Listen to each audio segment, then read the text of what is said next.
Hello, my name is Ilya Strebulaev, and I'm a professor at the Graduate School of Business, Stanford University, specializing in venture capital and private equity. One of the classes I co-teach is angel and venture capital financing for entrepreneurs and investors. Today are 5 takeaways from this class.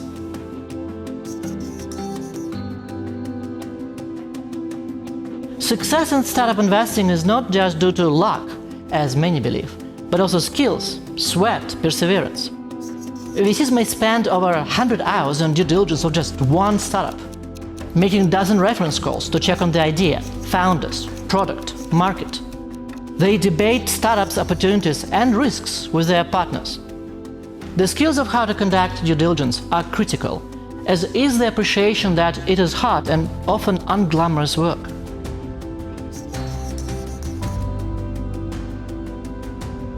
As investors conduct such extensive due diligence, founders need to get fully prepared for it. As I summarize it to my students to be founders, ask yourself all the questions if you were an investor. Then your aim is to have great answers to all these questions. Depth is absolutely critical. Also, identify your weak spots. Investors avoid shallow founders who don't know the ins and outs of their startup. As my former student, who now is a successful investor, told me, if I come away from meeting the founder without learning anything new, it's a bad sign. Founders should remember, success is all about execution. Most investors would rather invest in A+ teams pursuing B+ ideas rather than B+ teams pursuing A+ ideas.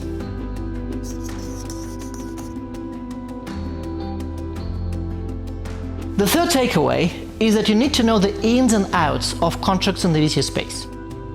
These contracts determine how any proceeds from startup's outcome are determined. That is, who is paid what, when, how, and how the decisions in startup's life are made.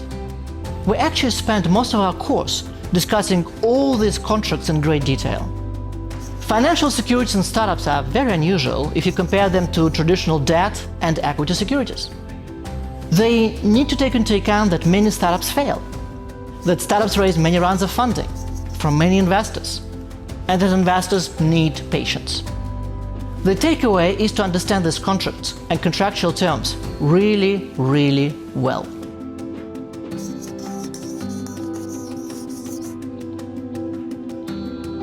Another takeaway is the utmost importance of corporate governance.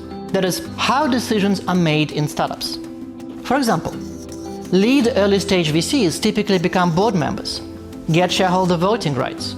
Often they get special veto rights to prevent the startup taking certain actions without their approval. These rights help protect investors, who are often minority shareholders in the startup and are afraid they could be expropriated by others, such as the founders. Founders may also be concerned that VCs may kick them out once they control the startup's board. Understanding corporate governance, its implications, and negotiations around it is really a critical skill in the world of startups.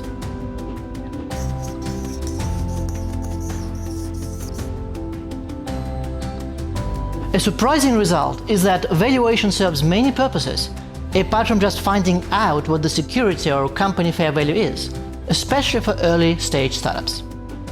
Valuing startups is often about how to divide the future pie. The world of startups even uses its own jargon. Instead of valuation used elsewhere, the post-money valuation or the pre-money valuation is used for startups. In class, we discuss at length these and other valuation terms.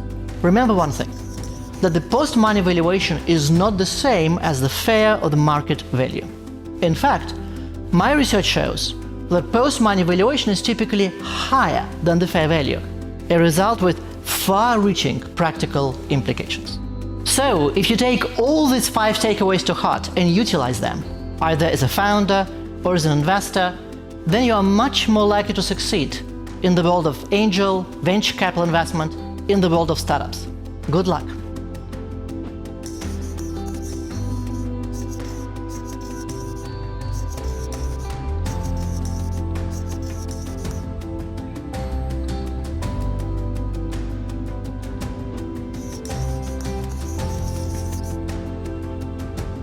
If anybody would have told me even 20 years ago that I would ever teach venture capital, I would love.